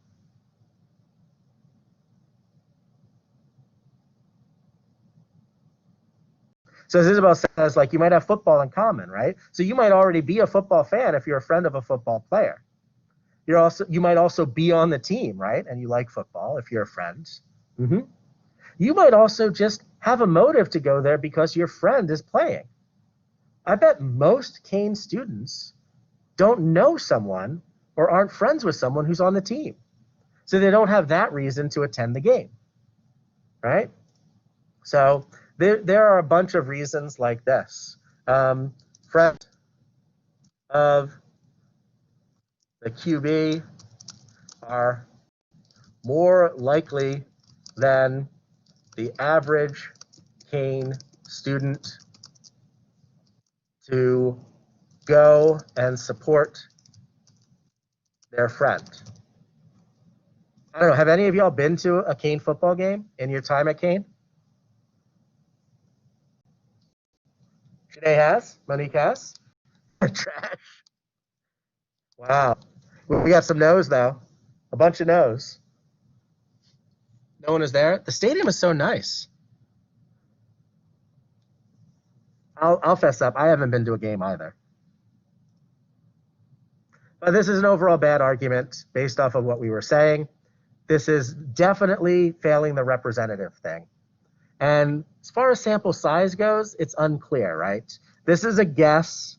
If that starting QB had more, maybe it could be big enough. If the starting had fewer, it would probably be too small. 100 is sort of at this weird borderline in this circumstance. All right, we did 2 of them. Good job, us. Now what I'd like to do is switch to start talking about arguments by analogy. So I've got, you guessed it, yet another set of slides that look, at least at the start, kind of like these inductive argument slides. And that's for a reason. Arguments by analogy are one subset, one type of inductive argument. So it makes sense that they're like sort of related to each other, that I'm using the same basic template for this. So let's talk about what an argument by analogy is. Well, an analogy in general is just a comparison of two things. X is like Y in some sort of way. Life is like a box of chocolates. You never know what you're going to get, right? That's an example of an analogy. Well, an argument by analogy starts with an analogy. Hey, look at the similarities between these two things. X and Y have a bunch of similarities. X and Y are just our stand-ins for two things. And the similarities A, B, and C are the ways in which they're similar. Life and a box of chocolates have at least one similarity. They're both unpredictable in some sort of way. That's the starting point of an argument by analogy. Sorry to make this look like math, but this is just sort of setting up the general template for what all arguments by analogy looks like. Now, the rest of this argument here starts saying, well, we know one of these two things we're comparing has a particular quality. Let's call that quality Q. We'll conclude that the other of these two objects probably has that quality Q as well. This is where we're saying, well, they're alike in so many ways, they're probably also similar in this one more interesting new way. Now, this is where we're turning this into an argument. We're arguing that since they're alike in these ways, they're probably also alike in this other way. That's our conclusion in this case. So all of this is complicated, mathy looking variable stuff. Let's just turn this into an actual example. So there was, this is a common way for car mechanics to reason. So a car mechanic might say, you know, I worked on a car a lot like yours last week when you bring your car into their shop. The car mechanic might say, like, your car and this car I worked on last week were both 2012 Kia Souls. Both of them have about 120,000 miles on them. Both of them have the problem where they're not starting. Well, last week, what I did to fix the 2012 Kia Soul I worked on last week was I replaced the starter in that car. So that's what I'm going to do for your car. I'm going to try to replace the starter, see if that fixes it. It's a good way to sort of reason if you're a car mechanic. Let's try to diagnose all the different parts of this argument based off of what we were saying to the left here. What are the two things we're comparing in this car mechanic argument? What's our X and what's our Y? What are these two things we're comparing?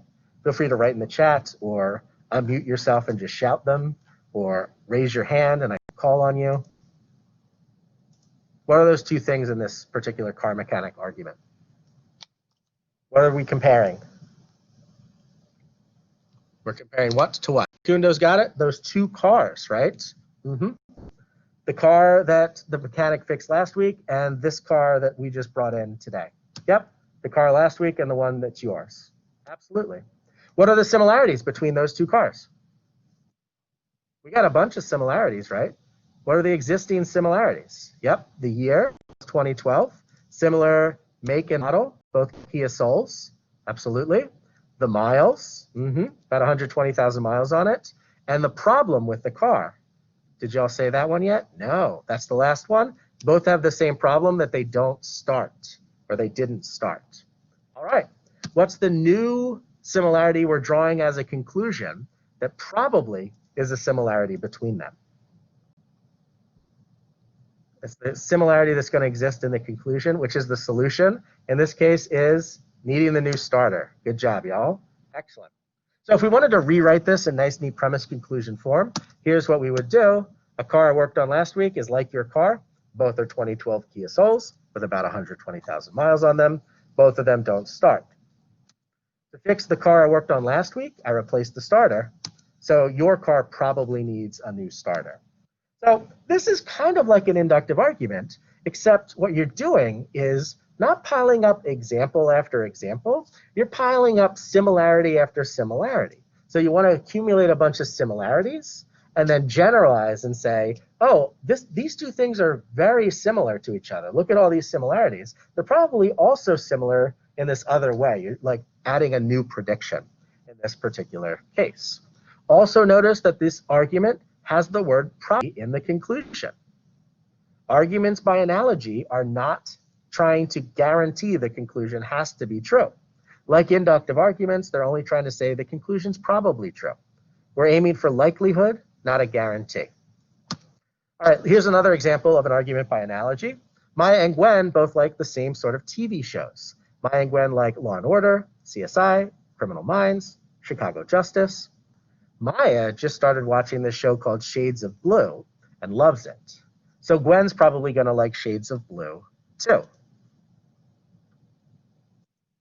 You like the coloring of the text? Ah, thank you. I'm a fan of that as well. I love coloring things. I'm a huge fan of color coding. Yeah, right? This is the sort of Netflix algorithm, right? I see that you like these shows. You might like this one. So Shanae's already getting us to the next question here. Like, what are the two things we're comparing? Maya and Gwen. What are the similarities between Maya and Gwen? In what way are they similar? All the TV shows. Shanae's loving it. She's making us real efficient here, right? Those 4 TV shows listed in premise 1. And what are we concluding is probably also a similarity between them?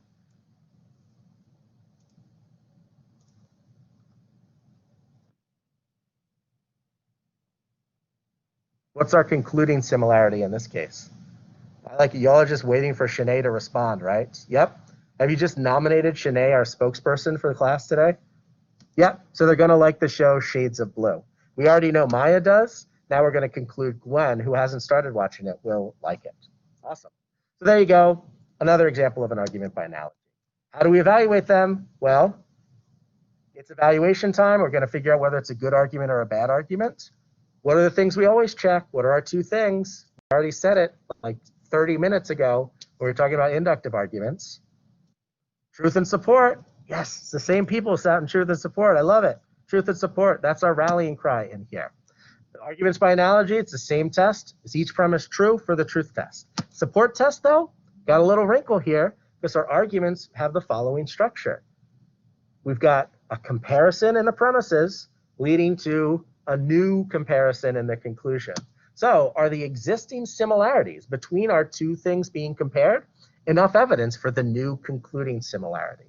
And so here, where we're sort of matching an inductive argument, how many similarities are there in the premises? This is like our sample size question, right? Do we have enough similarities between these 2 objects to draw a conclusion? And generally, the more similar, the better. So this argument has a bunch of similarities, 5 total. 2012, Kia, sold, 120,000 miles, don't start. That's a bunch of similarities. That's a strong analogy. On the other hand, consider this weaker analogy. My car mechanic might say like, yeah, I worked on a car just like yours last week. I worked on a Kia. I know yours is a 2012 Kia Soul with 120,000 miles on it and it doesn't start. The one I worked on last week was a Kia Sorento from 2018. It had 20,000 miles on it, and it had a warped tire. So, like, yeah, I get there are differences, but, like, I'm pretty much going to do the same. I did a wheel alignment on that car, and I know your car doesn't start. I'm going to do a wheel alignment on your car. Because, like, they're both Kias, so I got to do the same thing. You see how that's a bad analogy? Because there are a bunch of differences between our 2 cars. The more differences between the cars, the less comfortable we can feel drawing a conclusion from such a weak analogy. And here's an even weaker analogy. I guess a car that I have is in some way like a canoe, right?